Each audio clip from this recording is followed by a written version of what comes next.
जी बड़ा सिचुएशन ډېر ټایم کشیده ده دغه شک نشته لیکن دغه بدقسمتي ده چې ګوره بارډر زموده خلک زمودي دلته مو دواړو غړي روایت سیم دي جبه واده مو خلک اغي کومي فیصله کوي لګیا ده اغي کې زمو نه ریپرزنټیشن شته نه ګورنمنت ریپرزنټیشن شته نه څوک خاص پښتون قبایل پکې شته د بند کمرو فیصله دي د وجنده مسلې جوړي دي چې پهلا ریز مو خبره کوو اپریشن د چی حل نه مو مذاکرات هم یو مو لیډر د مذاکرات خبره کوي سہیل افریدی صاحب مذاکرات خبره کوي مو ایز ا پارټي مذاکرات حق کیو کتونکو کاشف عارف یم معاون خصوصي اطلاعات شفیع جان صاحب را سره موجود دي سره خبرې ترې کوو ډېره مننه د وخت راکولو په 12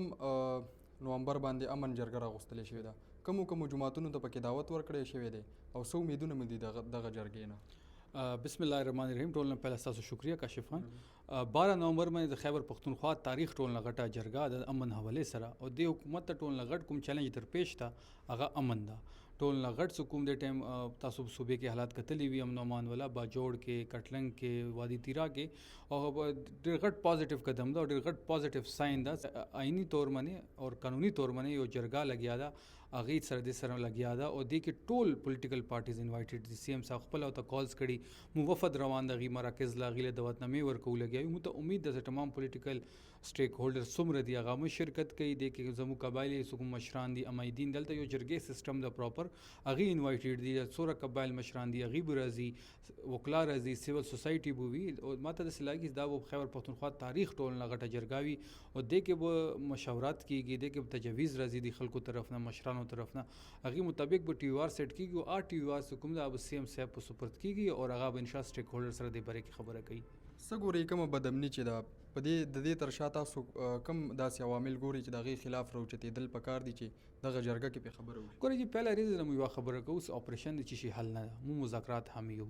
مو لیډر د مذاکرات خبره کوي سہیل افریدی صاحب مذاکرات خبره کوي مو ایز ا پارټي مذاکرات حق کیو مو دا خبره کوو چې قبایلی مشران کې نوې شرطه کې حالات خراب دي چرته کې ټارګټډ اپریشن شروع ده الته کې خلکو سره خبره وکي غي لوب کې والي غي سټیک هولډرز دي غي افیکټیز دي غي څه کله تاسو سټیک هولډرز کې والي غي سره خبره وکي غي سره لوب کې راشي ټول معاملات به ان شاء الله مذاکرات حل کیږي په جرګه کې د افغانستان سره چې کوم بارډر سچويشن دی دا غي پاغي باندې بم خبره کیږي ګوره جی بارډر سچويشن ډېر ټایم کشیده ده دغه شک نشته لیکن دغه بدقسمتي ده چې ګوره بارډر زموده خلک زمودي دلته مو دواړو غړي روایت سیم دي جبه واده مو خلک اغي کومي فیصله کوي لګیا ده اغي کې زمو نه ریپرزنټیشن شته نه ګورنمنت ریپرزنټیشن شته نه څوک خاص پښتون قبایل پکې شته د بند کمرو فیصله دي د وجنده مسلې جوړي دي مو بند کمرو فیصله به کله نه مسرت کړو ته پریدو ان شاء الله خیبر پختونخوا حکومت به 12 نومبر باندې خبره کوي د سکیورټي کمیټې یو میټینګ هم شوی نو سګنی آی جی هغه ته بریفینګ ورکړو د پولیس ترمنځ او بیا چې کم سکیورټي فورسز اداري دي دا غي ترمنځ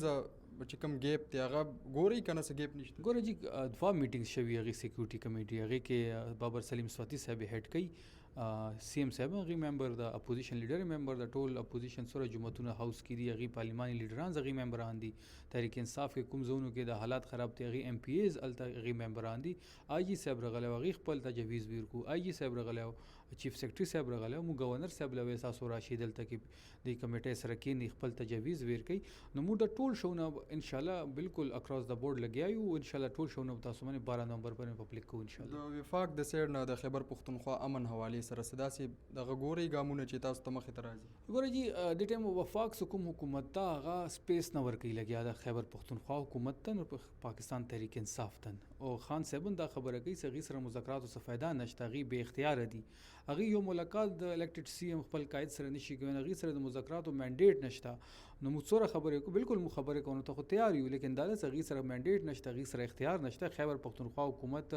خپل یو جرګه سیستم راغوښته دا غي جرګه کې کوم پوینټونه رسي هغه به غي سره شیر کیږي